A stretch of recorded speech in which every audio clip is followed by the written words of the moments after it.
Hello viewers, welcome back to my channel. నల్లేరు పచ్చడి అండి. నల్లేరు కాడల్ని ఈ విధంగా శుభ్రం చేసుకోవాలండి. అలాగే ఆకులు కూడా. నల్లేరు పచ్చడికి కావాల్సిన ఇంగ్రీడియంట్స్ అండి ఇవన్నీ. నల్లేరు కాడల్ని ముందుగా వేయించుకోవాలండి.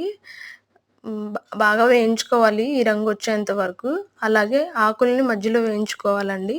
ముందుగా వేయొద్దు. అలాగే మిగిలినవన్నీ కలిపేసేసుకోవాలండి. సో, పచ్చడికి మనం రోట్లో దంచుకోవాలండి.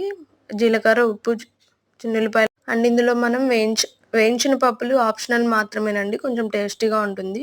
కంపల్సరీ రోట్లోనే నూరండి. మిక్సీకి అస్సలు వేయొద్దండి. సో, ఈ విధంగా అన్నీ మిక్స్ చేసుకోవాలండి. సో, ప్రతి ఇంట్లో ఒకళ్ళుంటారండి రోటి పచ్చడి చేయగానే రోట్లో రైస్ ఏసుకొని కలుపుకొని తినేవాళ్ళు. సో, మీ ఇంట్లో కూడా అలాగే ఎవరైనా ఉన్నారా? సో, కామెంట్ చేయండి. ఈ వీడియో గనుక మీకు నచ్చినట్లయితే లైక్ చేయండి, షేర్ చేయండి. మరిన్ని వీడియోల కోసం సబ్స్క్రైబ్ మై ఛానల్. నల్లేరు కావాల్సిన వారికి అవైలబుల్‌గా ఉందండి.